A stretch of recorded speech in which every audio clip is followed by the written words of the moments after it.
Hello, my little love. Did you have a good day today? I hope something made you smile. Now take a slow breath, relax your shoulders, and let your mind get soft and quiet. It's time for a gentle bedtime story.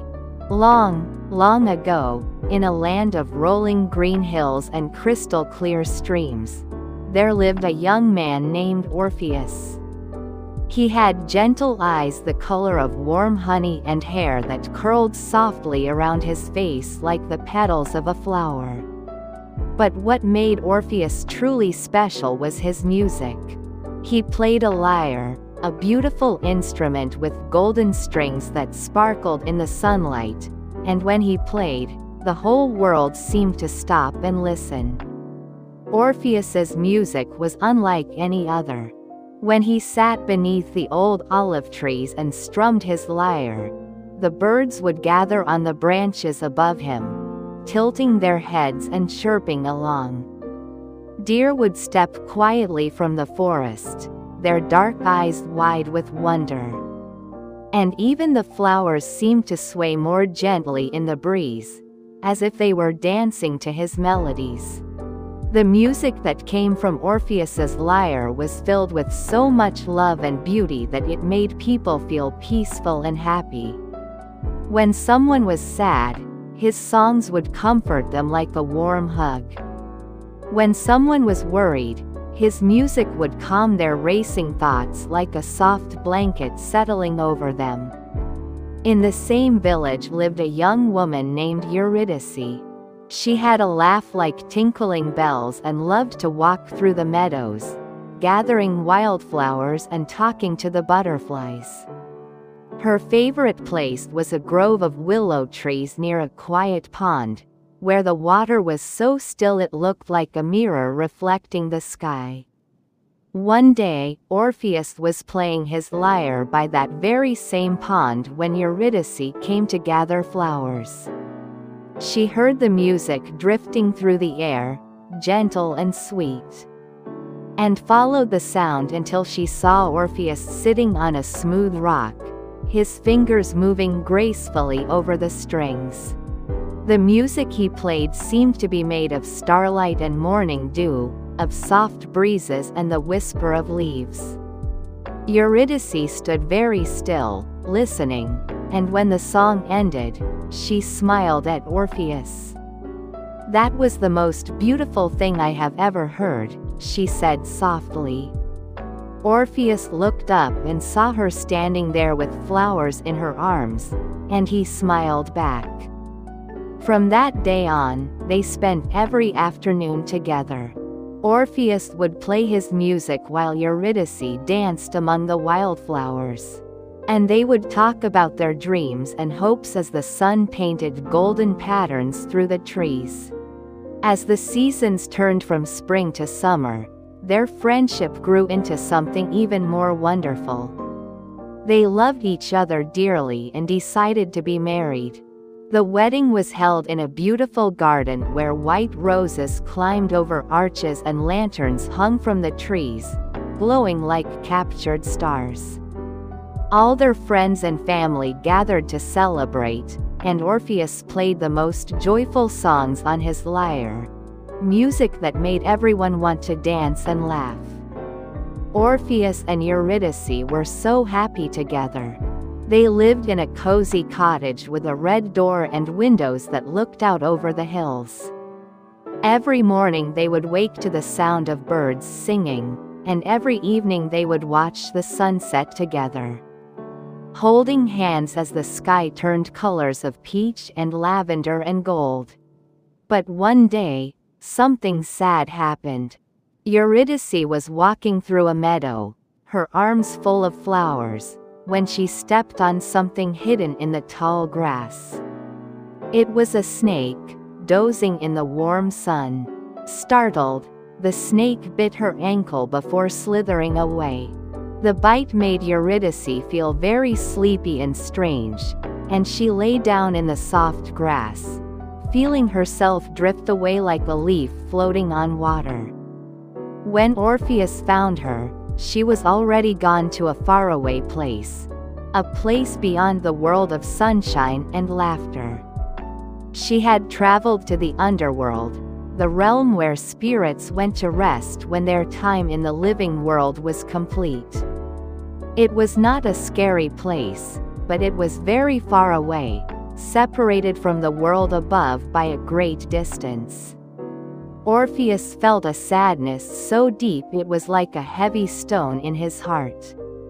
He could not imagine his life without Eurydice's laughter, without her gentle smile, without dancing with her in the meadows. His lyre hung silent on the wall, for he could not bear to play music when he felt so sad. But then, one quiet evening as he sat watching the stars, an idea came to him. The underworld was far away, but it was not impossible to reach. If he could journey there, if he could speak to Hades and Persephone, the kind king and queen who watched over that distant realm, perhaps they would understand his love and allow Eurydice to return home with him. Orpheus took his lyre down from the wall and held it close. He would go to the underworld, and he would bring his music with him, for music was the language of his heart. And perhaps it would help him explain what words alone could not. The next morning, Orpheus set out on his journey. He walked for many days, through forests where the trees grew so tall. Their tops seemed to touch the clouds, across rivers that sparkled like ribbons of light, over hills where wildflowers nodded in the breeze. He walked until he came to a great cave at the edge of the world, where the entrance to the underworld lay hidden. The cave was deep and quiet, and as Orpheus stepped inside, the sunlight behind him grew dimmer and dimmer. He walked carefully, his hand trailing along the cool stone walls, descending down and down into the earth. The air smelled of minerals and ancient rock, and he could hear the distant sound of water dripping somewhere in the darkness. After a long time, the tunnel opened into a vast cavern lit by a soft, silvery glow that seemed to come from the stones themselves. This was the beginning of the underworld, a place of gentle twilight and deep quiet. A river flowed through the cavern, its water dark and smooth as polished glass. This was the river Styx, the boundary between the world above and the realm below. At the river's edge stood a very old ferryman named Charon. He had a long white beard and kind eyes that had seen many, many years pass by. His boat was simple but sturdy, carved from ancient wood and floating peacefully on the dark water. Charon looked at Orpheus with surprise. "Living souls do not usually come this way," he said in a voice like rustling leaves. "Why have you journeyed so far from the light?" Orpheus stepped forward and spoke gently. "I have come to find someone I love very much. Her name is Eurydice, and I wish to ask the king and queen if she might return home with me. I know this is an unusual request, but I must try." Charon studied Orpheus's face and saw the deep love and determination there. "Very well," he said. "I will take you across the river. But whether the king and queen will grant your wish, I cannot say." Orpheus climbed into the boat, and Charon pushed off from the shore with his long pole. The boat glided silently across the dark water, and Orpheus watched the silvery light shimmer on the surface like scattered moonstones. The journey was peaceful and quiet, and Orpheus felt a strange calm settle over him. When they reached the far shore, Orpheus thanked Charon and continued on his way. He walked through gardens of silver flowers that gave off a soft glow, past groves of slender trees with leaves that whispered secrets. The underworld was not frightening at all. It was simply different, a place of rest and quiet, where spirits walked slowly and time seemed to move at its own gentle pace. At last, Orpheus came to a great palace made of dark stone that gleamed like polished marble. Torches burned with pale blue flames in sconces along the walls, casting dancing shadows that moved like water. At the far end of a grand hall sat two thrones, and upon them sat Hades and Persephone, the king and queen of the underworld. Hades had a serious face but not an unkind one, with deep-set eyes that held ancient wisdom. Persephone sat beside him, beautiful and graceful, with flowers woven into her dark hair even here in this land beneath the earth. She spent half her year in the underworld with Hades and half in the world above with her mother, bringing spring wherever she went. When they saw Orpheus approaching, both Hades and Persephone looked surprised.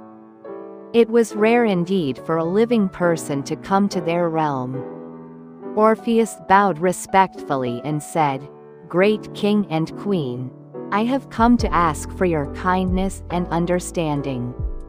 My beloved Eurydice came to your realm recently, and my heart aches with missing her.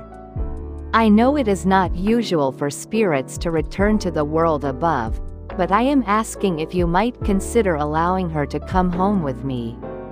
Hades frowned slightly, for the rules of his realm were ancient and important. But before he could speak, Orpheus did something that changed everything. He took his lyre from his shoulder, sat down on the cool stone floor, and began to play. The music that flowed from his fingers was the most beautiful that had ever been heard in the underworld. It was a song about love, about the sunshine dancing on morning grass, about laughter and dancing and holding someone's hand as you walk through a meadow. It was about the ache of missing someone, about memories that shine bright even in darkness, about hope that refuses to fade. As Orpheus played, something magical happened. The pale flames in the torches burned a little warmer and brighter.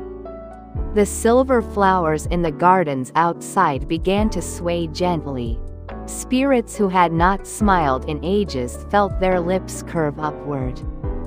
Even the three-headed dog Cerberus, who guarded the gates, sat down and closed all six of his eyes, feeling peaceful for the first time in countless years. Persephone felt tears slide down her cheeks, for the music reminded her of springtime and the world above, of her mother and the flowers and the warmth of the sun. Even Hades, who rarely showed emotion, felt his stern expression soften. He reached over and took Persephone's hand, remembering his own love for her and how he had asked Zeus if she could be his queen. When the music finally ended, the hall was completely silent.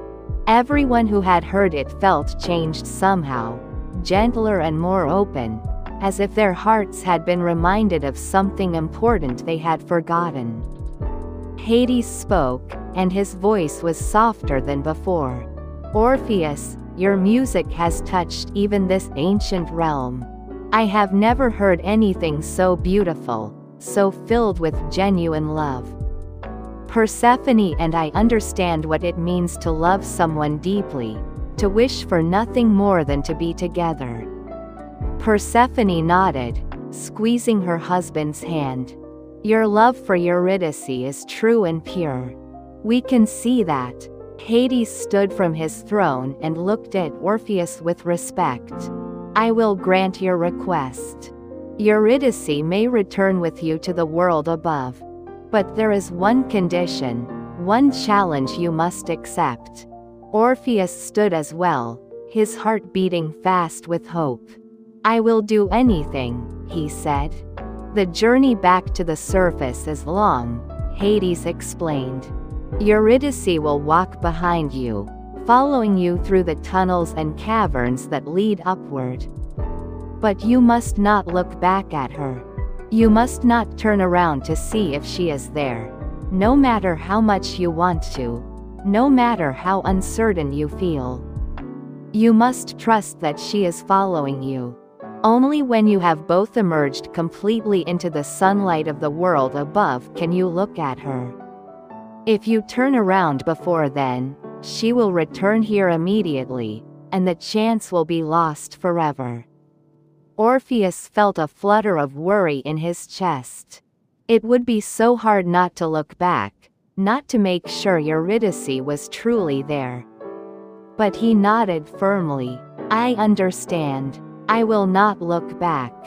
I will trust. Persephone smiled gently and gestured to the side of the hall. There, stepping out from behind a column, came Eurydice.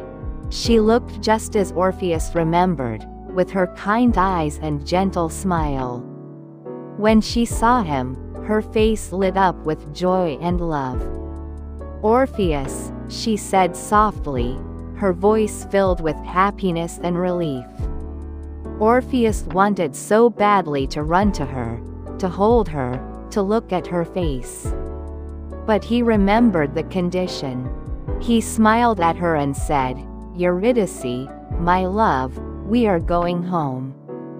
Follow me closely. We will walk together back to the world of sunshine and flowers. Eurydice nodded, understanding. I will follow you, she promised. I will stay right behind you. And so they began the long journey back. Orpheus turned and started walking toward the entrance of the palace, and behind him, Eurydice followed, her footsteps soft and quiet. Through the halls of the palace they went, past the gardens of silver flowers, through the realm of twilight. They reached the river Styx, and Charon was waiting with his boat. He ferried them across the dark water, Orpheus sitting at the front, Eurydice at the back, the boat gliding silently between them. Orpheus kept his eyes forward, watching the approaching shore, trusting that Eurydice was there behind him.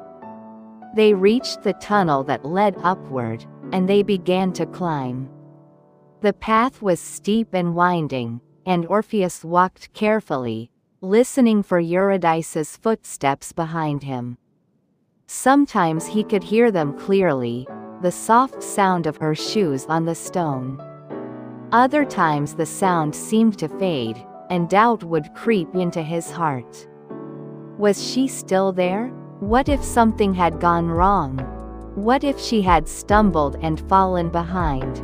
The urge to turn and look, to make absolutely sure she was following, was almost overwhelming. Orpheus's neck and shoulders grew tense with the effort of not turning around. To calm himself, Orpheus began to hum softly as he walked, humming the melody he had played in the palace. Behind him, he heard Eurydice begin to hum along, her voice joining his in perfect harmony. The sound comforted him and reminded him that she was there, trusting him just as he was trusting the promise of Hades. They climbed, and gradually the tunnel began to grow lighter. Orpheus could see, far ahead, a small circle of brightness.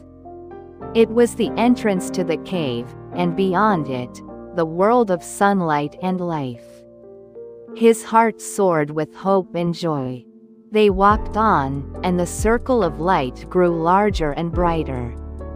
Orpheus could almost feel the warmth of the sun now, could almost smell the fresh air and growing grass. They were so close, so very close. But as they neared the entrance, a thought struck Orpheus like a sudden wind. What if Hades had tricked him? What if Eurydice was not really there? And he was walking alone? What if the condition was a test he could not pass? The fear felt real and sharp, and his steps slowed. Behind him, Eurydice's footsteps also slowed. He could not hear her breathing, could not hear any sound that proved absolutely that she was there. The entrance was just steps away now, the sunlight streaming in bright and warm. Just a few more steps and they would both be out, both be safe, both be free to look at each other again. But the doubt was so strong. Orpheus felt his love for Eurydice swell in his chest, mixed with the desperate need to know she was truly there. Without thinking, acting on pure emotion and fear, he turned around to look. And there she was. Eurydice stood just behind him, her face filled with love and sadness all at once. Their eyes met for one brief, beautiful moment. Orpheus saw her clearly in the dim light of the cave, saw her reach out her hand toward him.